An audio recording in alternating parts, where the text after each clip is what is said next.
Welcome to the Rusted Garden Homestead. In today's video I want to show you how to plant potatoes in containers. Potatoes in the ground can take a frost. When the greenery comes up, if it's hit by a hard frost, it dies off.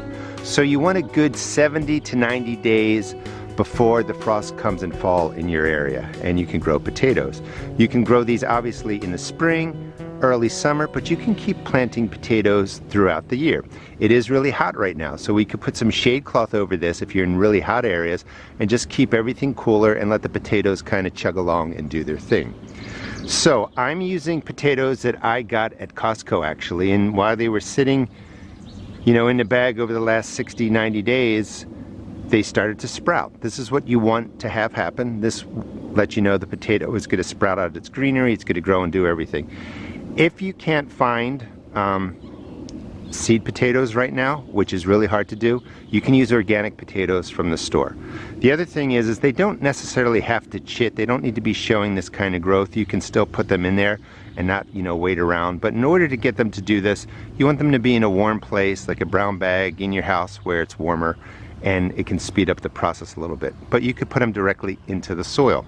So the soil, any potting mix, potatoes prefer lower acidity, so you don't want to put in lime or anything like that. This is old soil. I was growing onions in here, so we're going to freshen it up. And we'll be using, these are white potatoes, probably Pontiacs, red Pontiacs, and Yukon Golds are the yellow ones. It really doesn't matter. Smaller potatoes is perfectly fine. I'm going to be planting them a lot more closely together right in there. So this is 2 feet across, just to give you some idea. It's 11 inches deep. We're not going to plant like this, where you put the potato in, as it grows up, you backfill. You can do that if you want, but I just don't have the time for it. And I'm trying to grow baby potatoes. So I'm trying to get a lot of small potatoes in here, not going for size, but you could, backfill. And you would basically put the potato in 4 inches deep down there. And when that greenery comes up to here, you backfill. And in theory, the potato grows more potatoes along the buried stem, but you have to have the right variety. All right, so we're refreshing the soil, any organic granular fertilizer that's on sale. So this is plant tone. So in this space, I am really loading in the plant tone. It got a little wet, so it's clumpy. 2 big handfuls are going in there. Potatoes are super heavy feeders, maybe 3. This will just give you an idea of how much fertilizer I'm putting in here. We're going to mix it in well. Now, on that, or in that, this is potash. You can get organic versions of potassium or phosphorus that we're going to add if you want.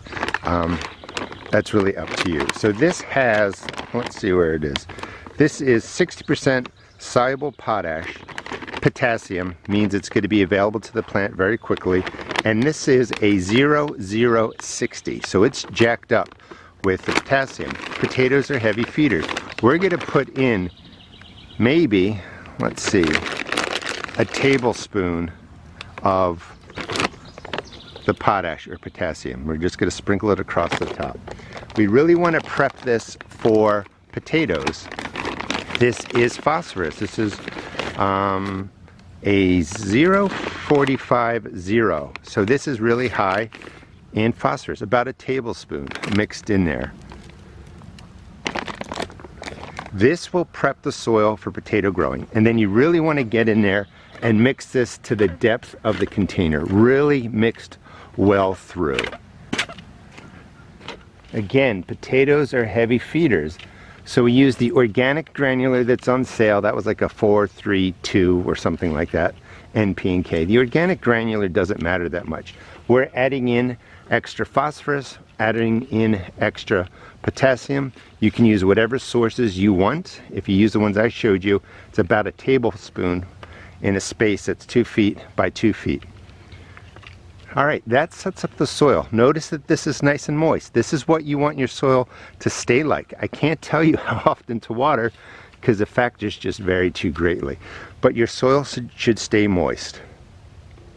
So in here, we're going to put in, I believe those again are Yukons, and we're going to just spread them out something like this.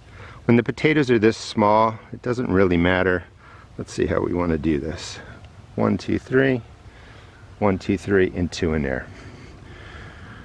When they're this small, I mean, sometimes people say, plant them with this side up. It doesn't really matter, the plant figures it out. So we have these in, that's 3, 6, 8 into this space that's 2 feet by 2 feet, or a circle anyway.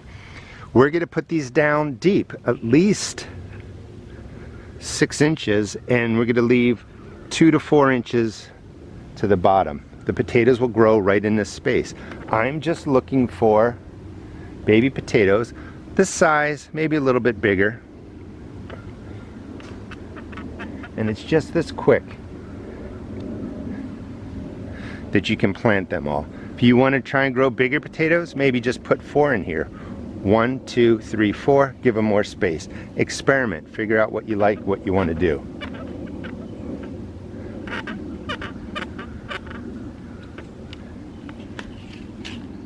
All right, so this is set up.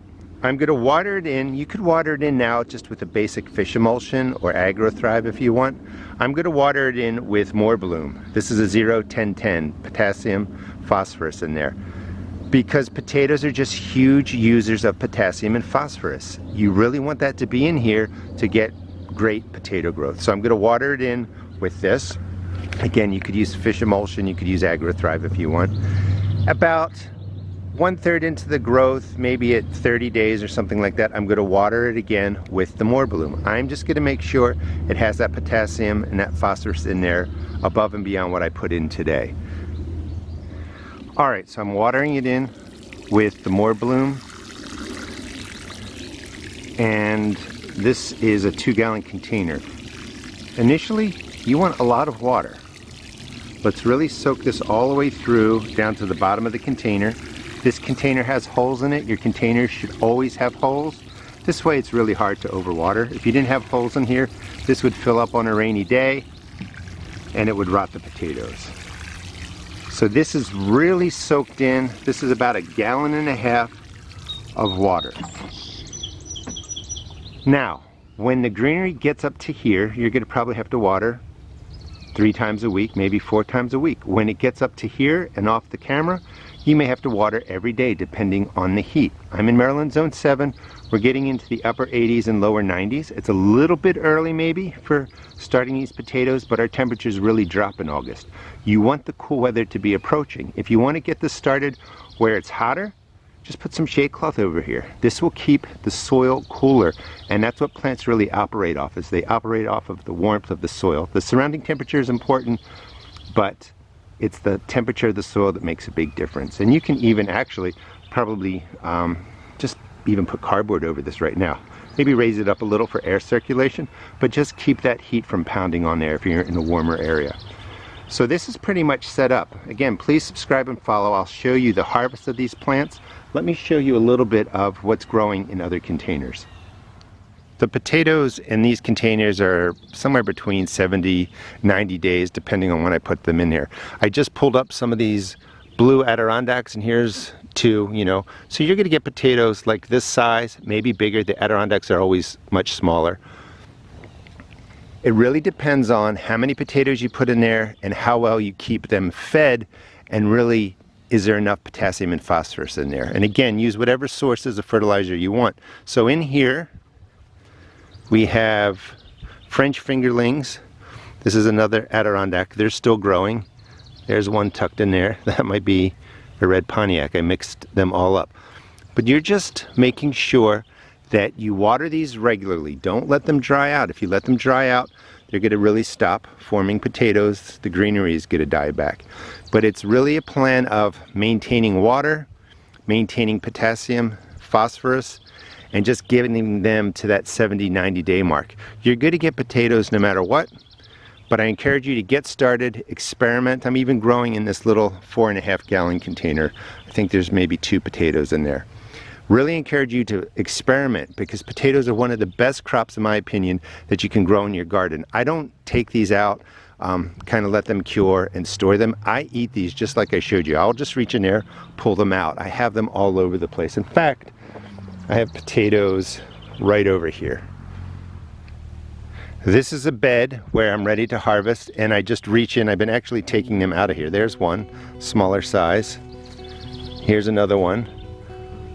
larger size. This is all I do. This is just awesome. This is like a grocery store in the earth. You can just come get the potatoes as you need them. Again, thanks so much for watching. Please check out my seed shop at therustedgarden.com. And if you have the space, you can grow potatoes just like that.